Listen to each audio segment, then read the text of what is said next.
Republicans are inching closer to a narrow House majority, while control of the Senate hinges on some tight races.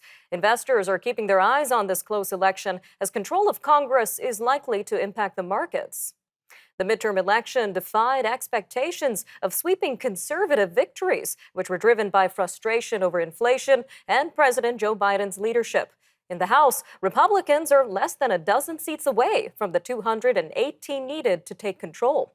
Considering how tight these elections are, how would a divided U.S. government affect the markets and, of course, investors? Well, joining us now to give us his take on this is Brendan Caldwell, director of Caldwell Securities Ltd. Brendan, welcome back to Forum Daily. Always great to be here, Nima. Now, we know you actually just returned from the Big Apple, New York City. What was the overall sentiment there prior to Tuesday's elections? Well, it was extremely busy there. It's just New York really is back. It's been some time since I'd been there, since before COVID. But if the streets were as quiet during COVID as they were here in Toronto, they are 10 times busier than they are in Toronto. It is packed. It is bustling. So New York is back. Sounds like the economy is finally starting to come back. Now, how would the results of the U.S. midterms impact the markets, Brendan? Well, it's a strange thing. This was a very unexpected reaction or unexpected election result. And the reaction of the market has been muted at best. It doesn't seem to care. Now, it's not surprising. Markets, stock markets, markets in general, care less about politics than one might think. It is a bit of a repudiation of politicians' general sense of self-importance. In short, they don't matter as much as they think they do. And the markets don't generally like to be surprised. And this was a surprising reaction, and the market didn't seem to care that much.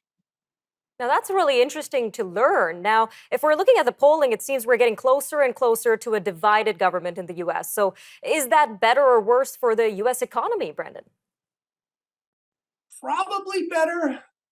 Canada and the Westminster system of government is designed to have someone in charge and for things getting done, and the British sense of fair play to rule over all happens. So even when you have a majority government and the prime minister has considerably more control over what happens than the president of the United States ever does on a day-to-day basis, the Westminster system, the Canadian British system, was designed to have someone in charge.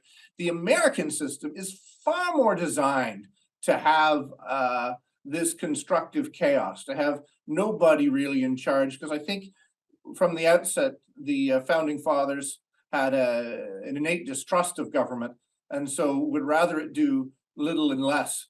Notwithstanding, it is a funny thing about the American system.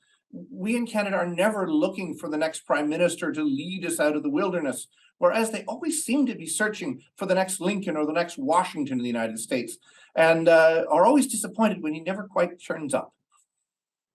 All right, Brendan, now, if we bring this back to the impacts on Canada, how do you, or what kind of impact do the U.S. Congress results even have on the Canadian economy in particular?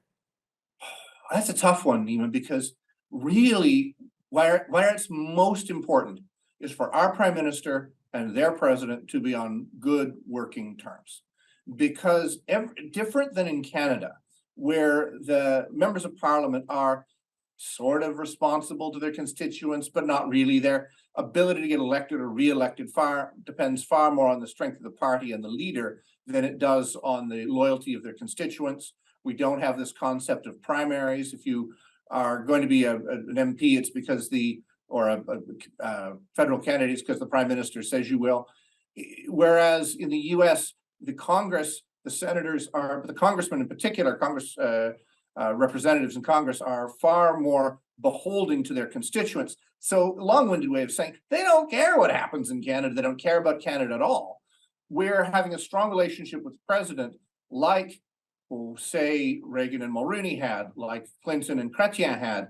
That has done much better for Canada. So to our prime minister, I would say having a strong relationship with the president, whether you like him or not, is part of your job.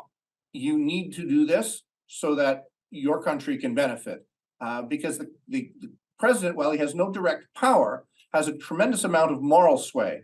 In a divided House, like the one we're seeing or likely to see right now, having the moral sway will be much more useful than trying to get anything done directly with the Senate or with the Congress or with the House. All right, Brendan, we are out of time, but thank you again for joining us today on Forum Daily.